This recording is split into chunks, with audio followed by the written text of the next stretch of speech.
What's going on, guys? It's Greg here, aka NYPrepper. It is Tuesday, July 9th, 2024, and I have some breaking news to share with you guys. Right now it is 16:01 Eastern Time here in the United States, and we currently have U.S. nuclear forces on high alert. And last night we had multiple Russian nuclear war radars blaring, and we could hear them on the HF high frequency radio band. Last night I was broadcasting them during my live stream, and as many as 4 or 5 Russian radars for nuclear war were turned on last night and into this morning. Now, why that is, I have no idea, but at the same time as those Russian nuclear war radars were on, we also heard an American nuclear war radar, and there were also up to 8 Russian Doomsday planes and VIP planes that left Moscow and went east to the Urals and Siberia. So this is extremely concerning. And also today we have the NATO summit here in the U.S., and that's going to go on for the rest of the week. So there's probably going to be some big decisions that come out of this NATO summit. Let me just show you guys what we have going on right now. So here you can see 3 U.S. nuclear war command and control planes up in the air right now. And we also have a presidential Doomsday plane looping over Offutt Air Base in Nebraska. So here we have 1 nuclear war command and control plane flying off the coast of California. We have another one that was looping in Utah near Dugway Proving Ground. Here we have the Doomsday plane. This is a presidential Doomsday plane looping over Offutt Air Base, home of Stratcom. It actually got aerially refueled over Kansas, and it was flying with its transponder off for a while over Kansas. And then we have another nuclear war command and control plane off the coast of Delaware. Have you ever wondered what happened to the legendary Chuck Norris? I recently saw a video he made and I was shocked. He's in his 80s and still kicking butt and working out and staying active. What's even more shocking is he's stronger, can work out longer, and even has plenty of leftover energy for his grandkids. He did this by just making one change. He says he still feels like he's in his 50s. His wife even started doing this one thing too, and she's never felt better. She says she feels 10 years younger, her body looks leaner, and she has energy all day. Chuck made a special video that explains everything. Make sure you watch it by going to chuckdefense.com/NYPrepper or by clicking in the link below this video. It will change the way you think about your health. Once again, that's chuckdefense.com/NYPrepper, and click on the link in the description below to watch the video now. You won't believe how simple it is. Just a reminder, the legendary Chuck Norris is a whopping 81 years old and yet has more energy than me. He discovered he could create dramatic changes to his health simply focusing on 3 things that sabotage our body as we age. Watch this method by clicking the link in the description below this video, chuckdefense.com/NYPrepper. And we also have a lot of sub-hunter activity off the U.S. East Coast and in the Gulf of Mexico. Here we have a U.S. Navy reconnaissance drone or sub-hunter, and it was looping off the coast of North Carolina. This is very, very unusual to see them looping over here. And I want to just play some sound clips from last night of these Russian radars. And this sound clip actually is one of 2 Russian radars that were active at the same time. So you can actually see one here at 11.4 megahertz. Then there was another one at like 13.2 megahertz. And then the US radar was running at 13.5 megahertz. So let's just listen to this.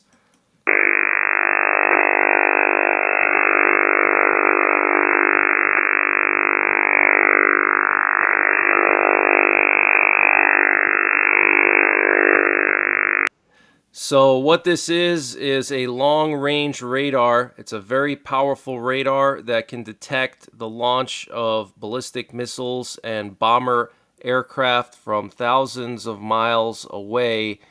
And so the reason why these radars are not active all the time is because they draw a ton of electricity. Just one of these radars draws as much electricity as an entire city of like 50,000 people. Okay, so these are super powerful radars, and they don't turn them on all the time because they draw a lot of electricity and they create a lot of interference, as you can hear on the radio waves. So they only turn them on when something is brewing, okay, or something is about to go down, or for whatever reason they want to be more cautious, so they turn them on. And at the same time, we had the US long range radar. Let me play this for you.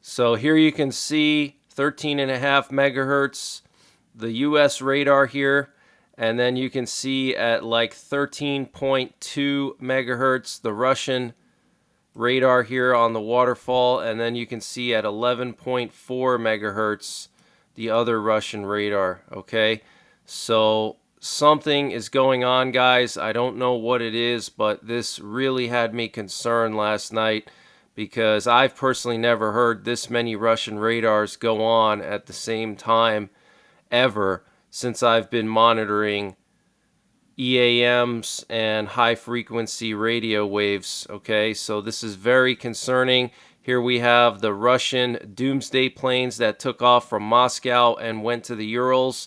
Here we have a Tupolev Tu-14SR, a Tupolev Tu-14PU SBUS, an Ilyushin 96-400 VVIP, Tupolev Tu-14SUS, and then another Tupolev Tu-14PU SBUS, and then there was an Ilyushin 96-300 PU. So these are all Russian Doomsday planes and nuclear war command and control planes, airborne command posts that all took off from Moscow at the same time as these Russian radars were blaring.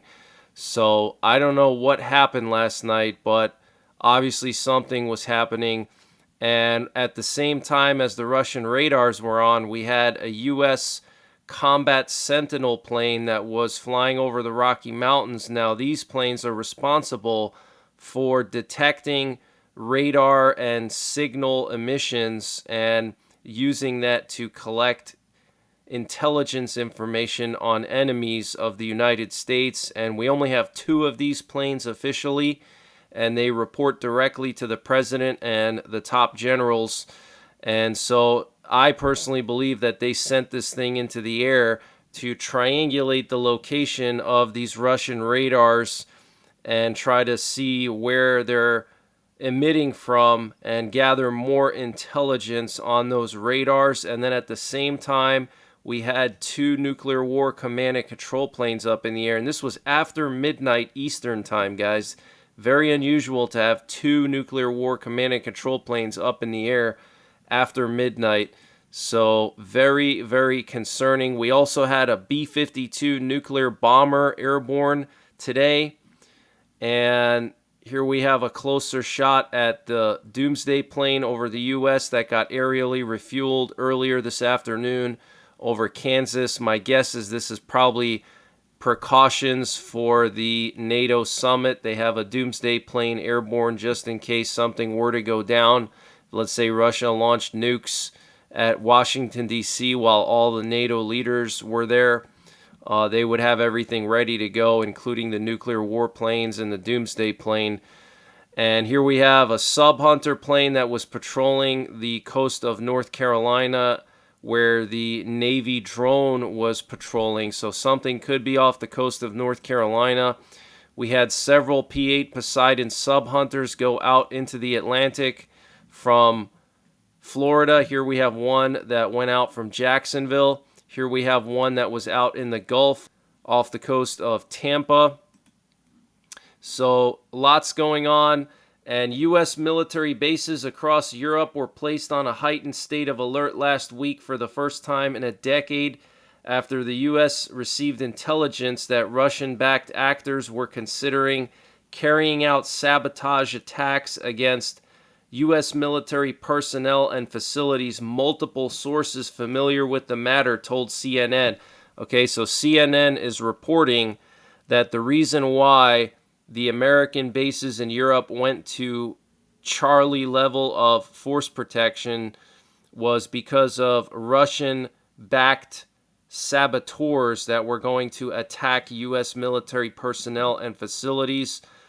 The intelligence the U.S. received suggested that Russia had included U.S. bases and military personnel as options to attack via proxies, the sources said, similar to plots that have been carried out or disrupted across Europe in recent months. In April, 2 German-Russian nationals were arrested for allegedly plotting bomb and arson attacks on targets including U.S. military facilities on behalf of Russia.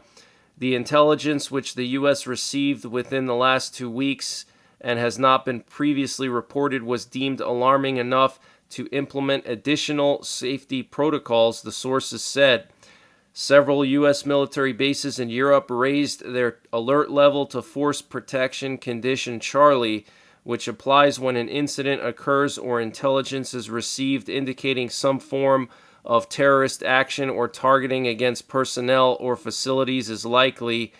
A senior NATO official said on Tuesday that the alliance had significantly increased its intelligence sharing around Russia's campaign of covert sabotage activities in Europe, which have become increasingly brazen and aggressive in recent months amid elections across the West, a prime opportunity for Russia to try to undermine public support for Ukraine, the official said.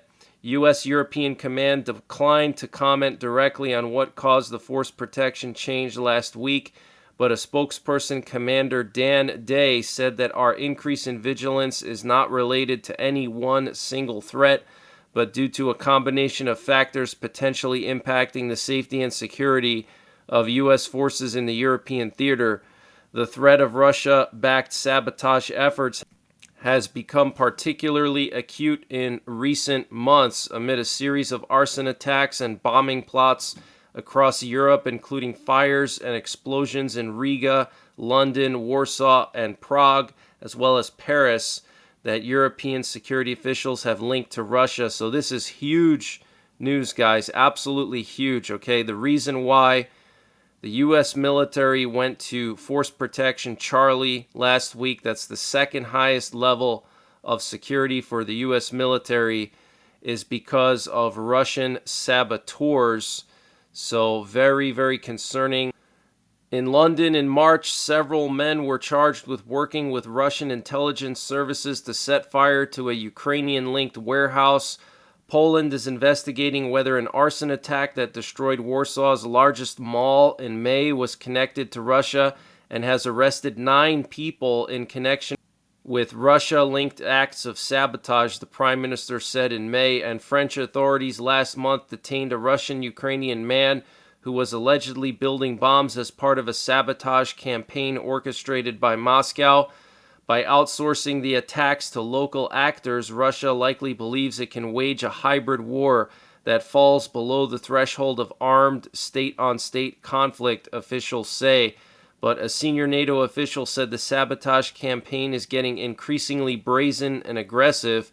What we're seeing now is a more concerted, more aggressive effort than what we've seen certainly since the Cold War, the official said on Tuesday. We're seeing sabotage, assassination plots, arson, real things that cost human lives. Okay, so this is a very serious situation. Russian sleeper cells being activated across Europe. And we know that the Cuban spy station has been very active over the last few weeks, broadcasting at unusual hours. And this is a radio station in Cuba that broadcasts instructions to spies and sleeper cells in North America, and we've been tracking it on the live streams. It's been playing at all different kinds of hours very unusual. And I got an email from a subscriber saying that 40 military aircraft flew over the UK yesterday.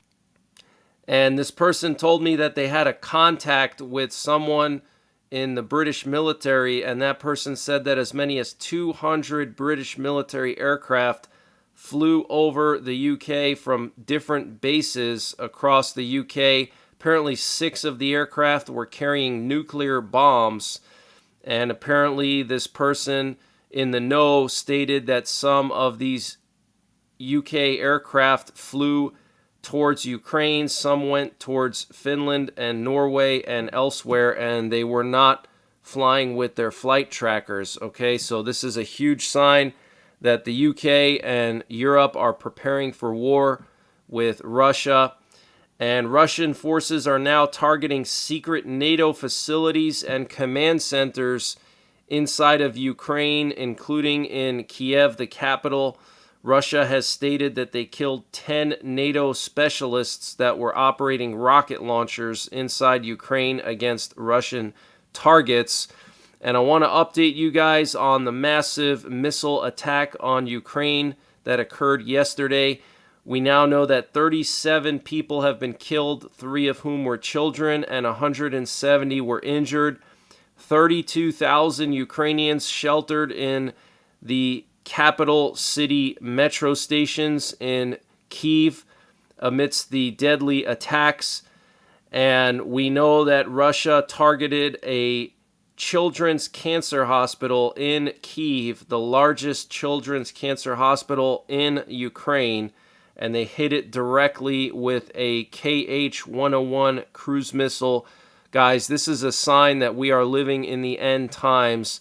Okay, this is just a pure satanic act to launch a missile at a children's hospital. And Ukraine launched an immediate retaliatory strike on some Russian oil facilities. And here we have video footage of Lukoil's Kalachevskaya oil depot in the Volgograd region going up in flames.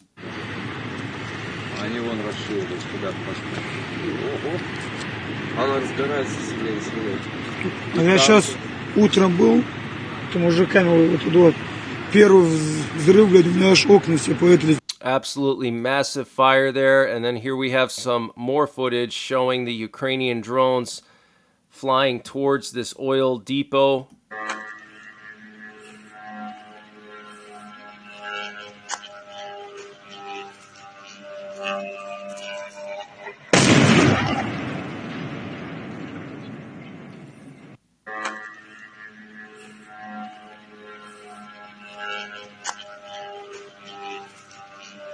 So there's the drone right there, and you can see it diving down towards this oil depot. And a substation is on fire in the Rostov region, according to Russian media. And this is from a Ukrainian drone attack. Apparently 2 transformers were hit by Ukrainian drones, and Germany updated its list of aid provided to Ukraine to include more ammunition for Leopard tanks, Patriot air defense batteries, and they're going to also send some air surveillance radars, TRML-4D. Here we have some footage coming from the capital of Ukraine showing these Russian cruise missiles attacking some kind of Ukrainian military facility in downtown Kyiv.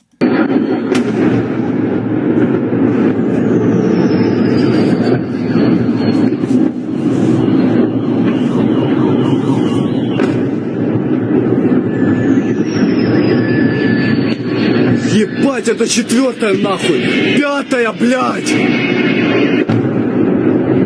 Тупо в завод Артема! Ебать, 6-ю слышу! So you can see 4 cruise missiles here. Absolutely insane, one after another. And what's interesting is that the Ukrainian Patriot missile systems did not shoot these missiles down. So I don't know if that's because Ukraine is running out of Patriot missiles or what, but this is very, very unusual for Ukraine not to shoot these down. You can see several of them hitting this target here, okay, one after another, and then another one over there. So, I mean, this is just absolutely crazy, guys. And Chinese and Belarusian troops started joint military exercises on Monday, 5 miles from the border of Poland in the city of Brest. And the maneuvers are called Eagle Assault and will last 11 days until July 19th, supposedly. But here we have the Chinese forces holding up their flag right on the border of Poland, okay, literally 5 kilometers from Poland, okay, that is like 3 miles away. Absolutely insane. And a court in Moscow has ordered the arrest of the widow of Alexei Navalny. He was the Russian opposition leader to Vladimir Putin who died in prison. So now Russia wants to arrest his wife, former wife, widow actually, on charges of participating in an extremist organization. This is absolutely disgusting. And France has arrested a suspected ISIS-K suicide bomber that was planning to attack the Olympic Games this summer. And I want to update you guys on the situation in Israel. Israeli officials are now reporting major damage at the Meron air control base after Hezbollah forces attacked the base with rockets and drones. And new satellite images show that Iran has rapidly expanded 2 ballistic missile facilities in recent months. And Hezbollah launched 40 rockets at Israel into the Golan Heights. There are reports of casualties. And in about 3 days, the USS Teddy Roosevelt aircraft carrier strike group will reach the Middle East theater. It is currently in Malaysia. And we're getting reports of intense gunshots and ambulance sounds in the capital of Syria, in Damascus, near the hospital Al-Shami. And there's reports that a high-ranking figure from the Assad regime was assassinated. And Syrian state media is reporting that Israeli strikes last night near the coastal city of Banias caused material damage to a military site, with sources stating that the target was an air defense site used by the Syrian army and Iran-backed militias in western Syria. So very interesting. Looks like Israel struck an air defense site in Syria and assassinated some high-ranking figure in the Assad regime. And we're hearing that Israeli drone attacks on a vehicle on the Beirut-Damascus highway near the Syrian capital took out the former bodyguard of Hezbollah leader Nasrallah, and also a senior official of the IRGC was assassinated as well. And the Israeli foreign minister warned today that if Hezbollah does not stop threatening them, then they will be responsible for the destruction of Lebanon. He said, if you do not end the threats and violence and retreat to the Litani River, you will be responsible for the destruction of Lebanon. Wow. And Israeli Defense Minister Yoav Gallant says that the military will begin drafting ultra-Orthodox Israelis starting next month. So this is clearly a preparation for war with Hezbollah. And Hurricane Beryl has set numerous records. It was the earliest forming Category 5 in recorded history, surpassing Hurricane Emily in 2005. It was the earliest forming Category 4, surpassing Hurricane Dennis in 2005. The strongest June hurricane by wind speed, surpassing Audrey in 1957. The strongest July hurricane by wind speed, the easternmost forming hurricane in the tropical Atlantic in June, surpassing the Trinidad hurricane of 1933. And it was the first June major hurricane east of the Lesser Antilles, and the only Atlantic hurricane to intensify from a tropical storm to a Category 5 in under 48 hours before the month of September. Okay, so this is insane, guys. Half a dozen records or more broken by Hurricane Beryl, and we are literally right in the beginning of the hurricane season. So expect a very active hurricane season. There were wind gusts reported over 100 miles an hour on the coast of Texas, and also over a foot of rain in the Houston area, and over 2.5 million people lost their power yesterday. Apparently 1 million people had their power restored last night, so that's good. And Colorado State University has changed their hurricane forecast for this year. They've increased the number of storms. So they're saying that there's going to be 25 named storms, 12 hurricanes, and 6 major hurricanes. Okay, so they increased their forecast. And I personally believe we're going to see like 8 major hurricanes. That's just me, though. And Alec Baldwin arrived in court today for the start of his manslaughter trial from the accidental shooting, supposedly, on the set of Rust. And want to just share some more flight paths with you guys. So here we have an Italian reconnaissance plane that was active off the coast of Iceland. There's been a lot of reconnaissance activity here north of Iceland in the Norwegian Sea. We currently have actually an E-3 Sentry up in the air over here right now, but they've been maintaining 24-hour surveillance over this area just north of Iceland. Now, there is a NOTAM up for this area, and they're saying that these are exercises, but I personally don't believe it. That's probably just a cover story, but here we have some of the E-3 Sentries that were flying in this area yesterday. And then last night we had a Swedish reconnaissance plane, we had an aerial refueler, and then another E-3 Sentry flying north of Iceland. And then last night we had another E-3 Sentry relieve another one. And then we had a U.S. sub-hunter fly towards the Russian Northern Fleet base in Murmansk. We also had a lot of reconnaissance activity over northern Poland. Here we have a Swedish reconnaissance plane and 2 Polish border guard planes patrolling their border with Russia in Kaliningrad. And then here we have some more reconnaissance in northern Poland and also in the Baltic. We had some reconnaissance planes here in Estonia. This one was a private reconnaissance plane. And then we had a Spanish reconnaissance plane in Lithuania.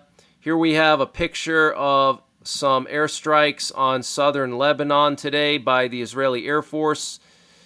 Here we have a U.S. Navy reconnaissance drone that was active off the coast of Lebanon and Israel last night. And then also Forte 12 was really keeping a close eye on Lebanon. Look at this, guys. It was flying parallel to the shore of Lebanon. So they're definitely preparing for a massive operation in Lebanon, sending a lot of these drones over there. And this is very interesting. We had a Polish border guard plane flying some kind of a search grid off the coast of Sicily. Sicily is where we have Sigonella Air Base, which is one of the most important bases in the U.S. military and for NATO. And so this Polish border guard plane was just patrolling the coast of Sicily, probably providing security, checking for any Russian subs or warships off the coast of Sicily. And look at all these tornado warnings that were spawned by Hurricane Beryl when it made landfall. This is absolutely insane. Apparently, this is a record number of tornado warnings that were issued as a result of any hurricane ever. Okay, look at this, guys. This is absolutely insane. It looks like hundreds of tornado warnings, okay? But that's the latest breaking news that I have. I will be back later on tonight with more breaking news. I'll probably be going live. So make sure you're subscribed. Hit the bell icon down below so you get notified when I post these updates. Also, don't rely on the YouTube notifications because they have a lot of issues. So periodically check my channel, maybe once in the evening and then once at night. Check my channel just twice a day to see if you're missing anything. And also check my Telegram and Twitter. I post all my videos and live streams there. So until later on, take care, God bless, and don't forget the 3 Ps. Prepare, practice, and persevere.